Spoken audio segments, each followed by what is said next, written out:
In this video, we're going to look at prepayments in Business Central.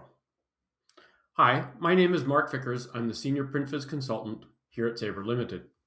Now, often we get from both PrintVis customers and Business Central customers, how do we handle prepayments from our customers for products?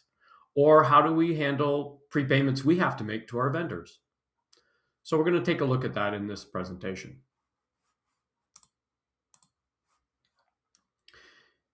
Using the prepayment feature in Business Central, how do I set up and use this feature? Here's our agenda for today. First, what is the prepayment feature in Business Central? What setup and configuration is required? We'll take a look at the sales side of it, using sales orders for prepayments from your customers. Or from the vendor side, we'll look at purchase order prepayments. They're very similar, but we'll touch on both. And then how do we post a prepayment? What happens? That kind of stuff. And then we'll follow it up at the end with a few key takeaways. So, what are Business Central prepayments and why do we use them? First off, prepayments are advance payments, of course, invoiced and posted to a sales or purchase order before the final invoice is issued. They help track payments and manage your cash flow. On the sales prepayments, they're going to collect deposits from customers before production or shipping. On the purchasing side, we're going to look at it will pay vendors in advance before receiving goods or services.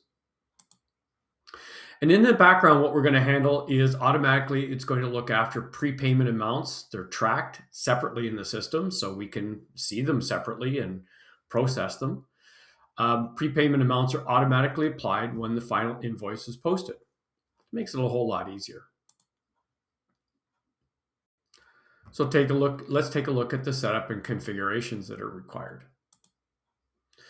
So in one area, we have to go into our setup for a GL account to track prepayments. And also you will want to set up a number series to assign sequence numbers to those payments so you can track them in your GLs. And then the other one that we're going to look at is setting up default values in the customer, the vendor, and the items. So let's start with the setup GL account to track prepayments.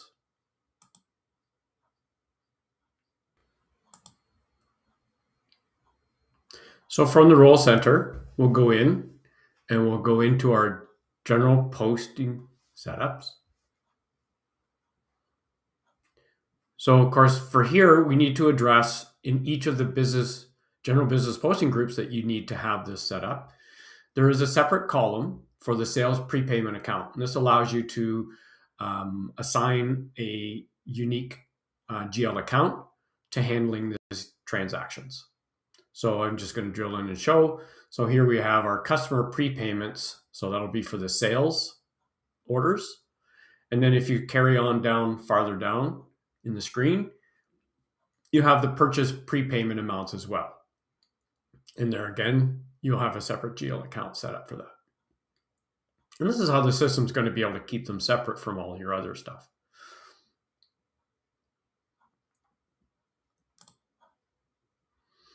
So now let's take a look at the setups for number series.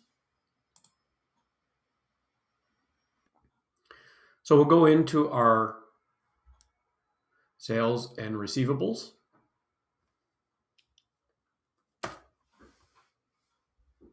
There we are. And on this page, there's a field setting for determining how often the system will check for any prepayments that you've created. And then down in the number series section, you can set up specific number series settings for each of the invoices or the credits. And then on the purchase side, of course, there's the same on the other side. We'll go into purchases and payables. We have the same thing. Frequency can be set to any one of those settings. And of course, we then have we show more so we can see those fields. And you'll see that there's the prepayment for invoicing and for credits. In this case, we're not using one, but this is where you would put it if you needed it.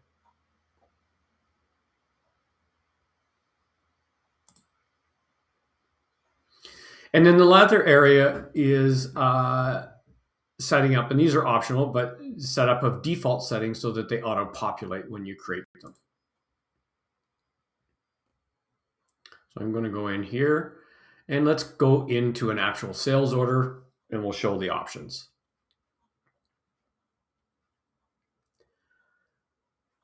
So down in the prepayment tab of the sales order, there is a prepayment percent.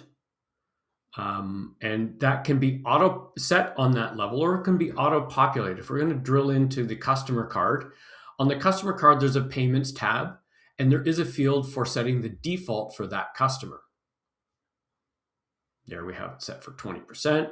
So when we created the sales order, it came in as 20%, and then you can see there on the line, it auto populates from the field that's in the sales order to that line. Now we also have an option to be able to set it by the item. So instead of the customer and or both, you can have it set by the item requires a prepayment.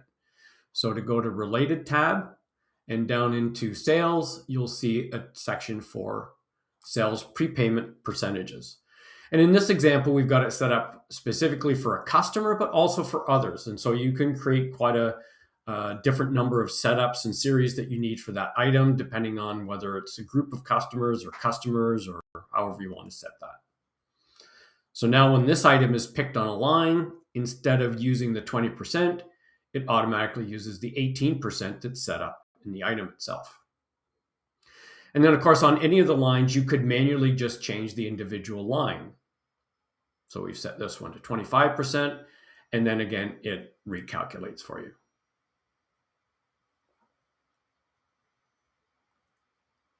If you want to see the prepayments, you can go to statistics under order, and this will summarize them for you and give you the total amount.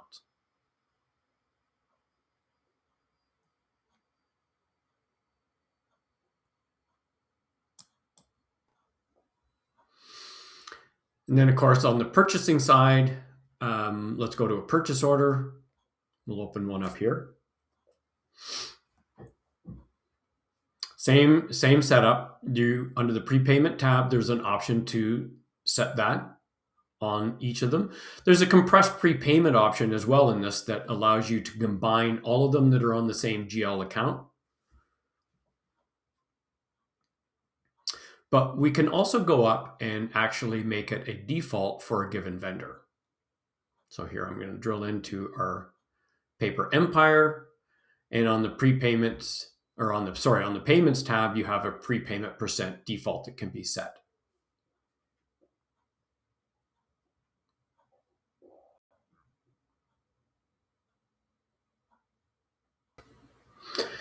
So let's look at posting a prepayment in Business Central sales order.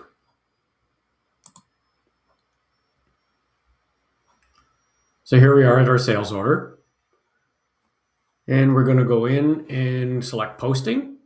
So there's a special one for prepayment, and it gives you a list of options. There's of course prepayment test report. There's the post payment.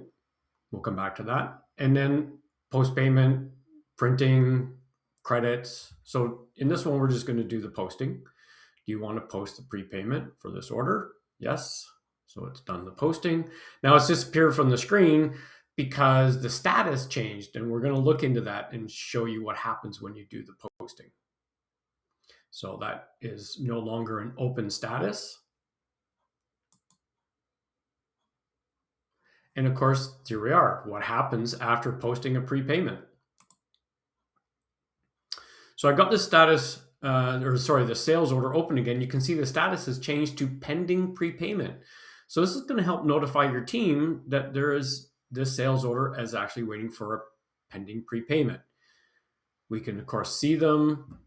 We can look at credit memos, but let's just drill in for a minute and take a look at what's happened If we go into our customer account, we'll see summarized that we have our balances owing of that 2381.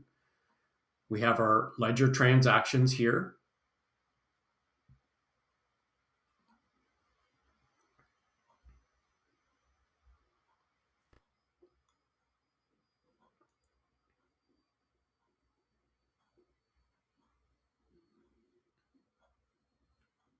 We can actually go into the prepayment invoice, and let's see what we would send to the customer. It's a standard invoice, of course, but it is a unique one for prepayments. So you can see here out of the system we have it set up that it does a customer prepayment, shows it as that's what it is. And now this could be sent off using your normal processes to the vendor or to the customer.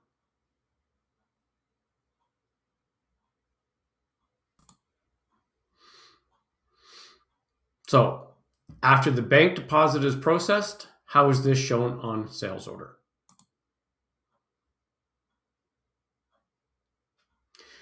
It becomes released. So it's no longer showing as pending prepayment. We have it now released. And if we go into the customer, we'll just follow it up and show that the payment has been made, balance is back to zero. And now the order can proceed.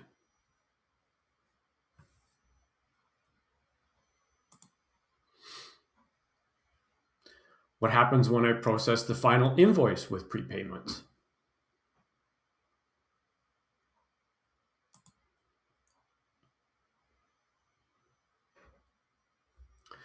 So here on our line, we have our total amount that was to be invoiced. We have our prepayment showing as being invoiced.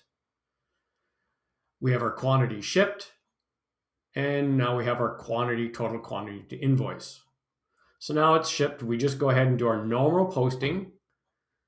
Select our invoice, click post. We've now done the postings.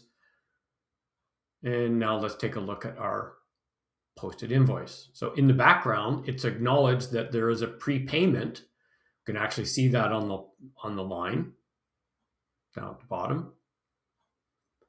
And it's deducted it from the total amount to show the balance owing. I can, of course, drill in. Here's all my ledger lines. We'll just click on this one. You'll be able to see that we have our entries all happening automatically. You can look at any of those. And now I can go in.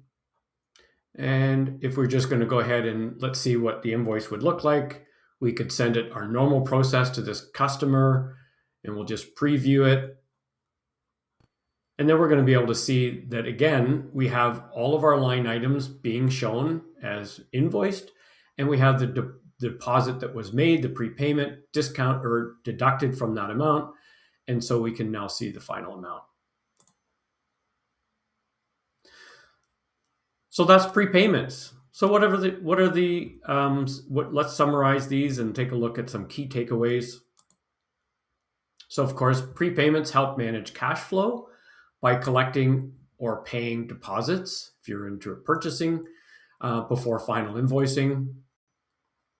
It requires a setup in the GL posting accounts, the number series, and prepayment percentages, which of course you can set as defaults. That's both on the customer, on the vendor, or on the item itself, or on the sales order. Prepayment percents can be configured at customer, vendor, item, or order level, as I mentioned.